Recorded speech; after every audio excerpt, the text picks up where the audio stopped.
اس پہ جو اجر بیان کیا گیا وہ کئی مرتبہ بہت ساری مستحب عبادتوں سے افضل ہے. مثال کے طور پر ایک فقیر داخل ہوا مسجد میں، تنگ دستہ محتاج تھا. امام حسین علیہ السلام اس وقت کچھ نفلی عبادات میں مشغول تھے. مل کے صلوات بھیجیں نام امام حسین علیہ السلام پر. اللہم صلی علی محمد وعلی محمد. اس نے سوچا امام حسین علیہ السلام ابھی مستحب نمازوں میں ہیں، تو ابھی میں ان سے جا کے بات نہ کروں اپنی حاجت کے لیے، اور باہر نکل آیا تو دیکھا امام حسن علیہ السلام مل گئے اسے.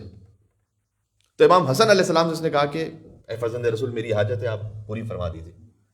امام حسن علیہ السلام نے اس کی حاجت روائی فرمائی اور پھر اس کی تربیت کے لیے پوچھا اس سے کہ تم نے میرے بھائی حسین سے کیوں نہیں کہا؟ کہا کہ مولا میں جب مسجد میں گیا تو وہ عبادات میں مشغول تھے، اس لیے میں درمیان میں مخل نہیں ہونا چاہا. تو امام حسن علیہ السلام نے فرمایا، میں نے عرض کیا یہ اس کی تربیت کے لیے اب امام حسن علیہ السلام کہہ رہے ہیں، ورنہ حسن اور حسین تو دونوں ایک ہی نور ہیں. فرمایا کہ یاد رکھو کہ یہاں بظاہر جو لفظ ہے وہ مومن کا بھی نہیں ہے، کسی بھی انسان کا ہے، جو اس وقت میرے ذہن میں روایت آ رہی ہے. تو چلے میں اگر لفظ مومن سے بھی بات کروں کہ کسی بھی مومن کی حاجت روائی کر لینا، وہ کسی مشکل میں ہے، آپ اس کی مشکل کو دور کیا، کوئی چیز چاہتا ہے آپ کے لیے ممکن ہے آپ نے فراہم کر دی. وہ 3 دن کے نہیں 30 دن کے اعتکاف سے افضل ہے. ہم 3 دن اعتکاف کرتے ہیں یوزولی، 30 دن کے اعتکاف سے افضل ہے. فرمایا 7 دنوں کے طواف سے افضل ہے. طواف میں 7 چکر لگاتے ہیں، 7 چکر لگاتے ہیں اور طواف پورا ہو جاتا ہے. 7 چکر نہیں، 7 دن کے طواف سے، اور 2000 مستحب نمازوں سے افضل ہے. امام صلی اللہ علیہ وسلم مل کے صلوات بھیجے گا محمد و آل محمد پر اللہم صلی اللہ.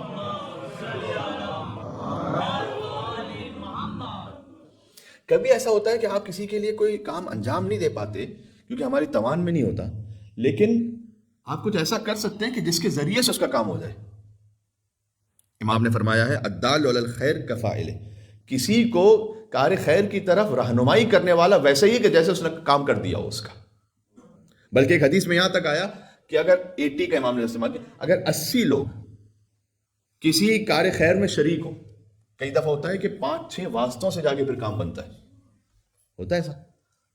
خاص طور پر جو مثال طور پر امر ازدواج ہے، کچھ ایسا معاملہ ہے، کسی نے آپ سے کہا، آپ کا کوئی جاننے والا تھا سڈنی میں، پاکستان میں، ادھر ادھر آپ نے وہاں بات کی، انہوں نے پھر وہاں کو بات کی، یہ 4-5 واسطوں سے ہوتے ہوتے ہوتے ہوتے بات پہنچی اور پھر ایک امر خیر انجام پا گیا. امام نے فرمایا کہ اگر 80 لوگ بھی ایک کار خیر میں شریک ہوں تو اللہ کے ہاں بخل نہیں ہے، اللہ سب کو برابر سے اجر عطا فرمائے گا.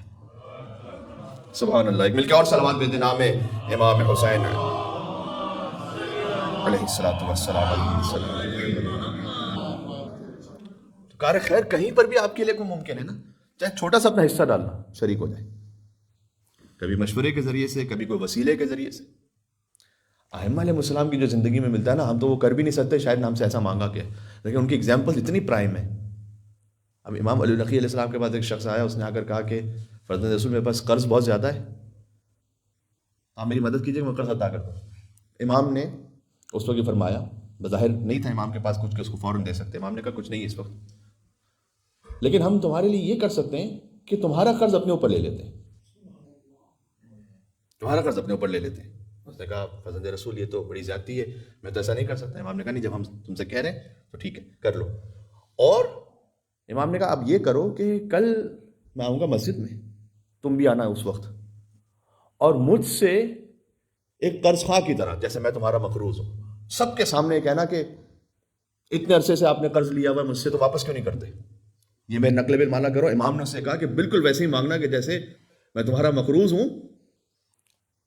اور بہت عرصے سے، جو میں مثال دے کے سمجھانے کہہ رہا ہوں کہ بہت عرصے سے جیسے مثلا قرض نہ ادا کیا ہو تو کیسے کوئی انسان طلب کرتا ہے، کہتا ہے فرزند رسول میں یہ نہیں کر سکتا، یہ ممکن نہیں ہے.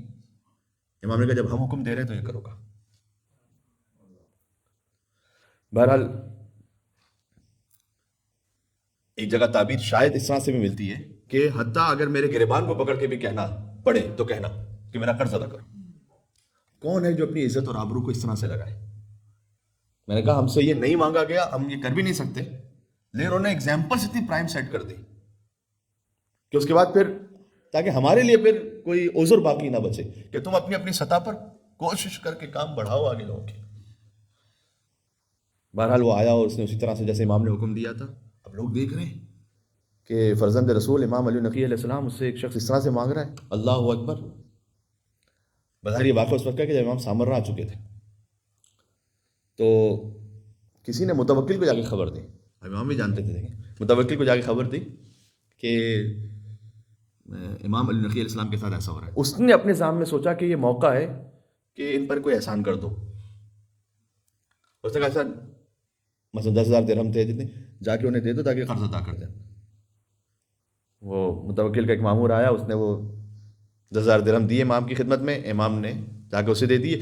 یعنی امام نے ایک ظالم سے جو اس کا ناجائز مال ہے وہ بھی نکلوایا اور اس کے بعد ایک مومن کی مدد بھی کی, لیکن اپنی عزت اور آبرو پر. یہ بہت بڑی بات, اصل بات یہ ہے. سبحان اللہ, یہ سخت ترین کام ہے. بہرحال لیکن آپ کو ائمہ علیہ السلام کی زندگی میں نظر آئے گا, جن مومنین نے بعد میں جوائن کیا. من سے کہوں اللہ تعالیٰ نے 6 مقام ہے قرآن میں جہاں پر کہا ہے کہ نیکی کرنے میں سبقت کرو, نیکی کرنے میں جلدی کرو. ٹھیک ہے.